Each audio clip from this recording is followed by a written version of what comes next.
Hi, I'm Rose, a jewelry designer here at Fire Mountain Gems and Beads.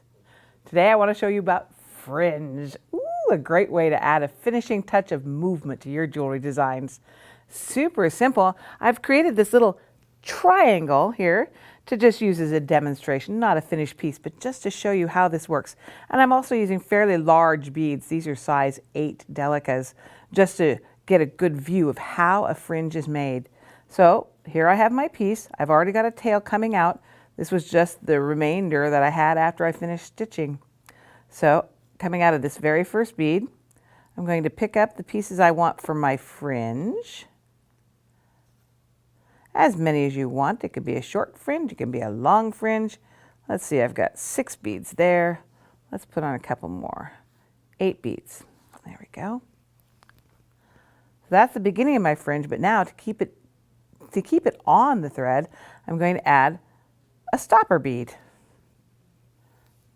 And this bead, I'm going to leave it there and not go through it with my thread. I'm going to go through the next bead up in line, so that that bead will hold everything in place. And just go up through all of my beads, back through the first blue bead, and pull that tight. And there's my first fringe. Did I catch all my beads? Yes. Then, for the next fringe, go down through the next blue seed bead. Your colors may vary. And I'm going to add, don't make it too tight, because if you get it too tight, your fringe kind of kinks up and looks kind of So don't let it get too tight. I'm also using a size D Nymo because it's a fairly flexible thread. Fireline is a beautiful thread, but I find that it makes it harder for my fringes to lay somewhat straight. Now, I like to make fringes that are graduated.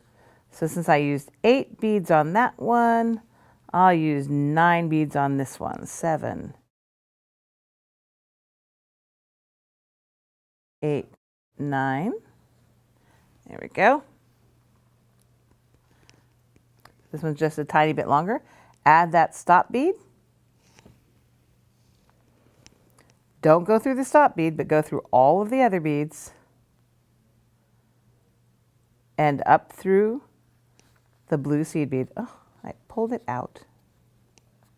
Not through the stop bead, but through all of the other beads.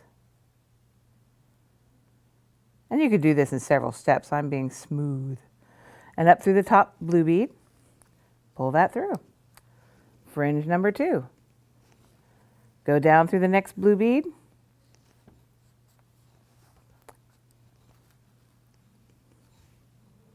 And add another fringe. And you could use contrasting colors. You could make a pattern. You can continue the pattern that's on here. And let's see, that was 9 beads. So this time I'd do 10. You can graduate them. You can make them even. You're an odd little bead. Go on. How many do I got here? 4, 8,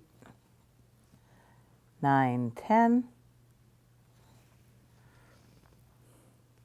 And of course, using smaller beads, you'll get a much more refined look. And 1 stop bead. Skip the stop bead. Go all the way up through the others. And your stop bead doesn't even need to be a single bead. Some of these designs will use 3 stop beads and make sort of a little triangle on the end, or even 4.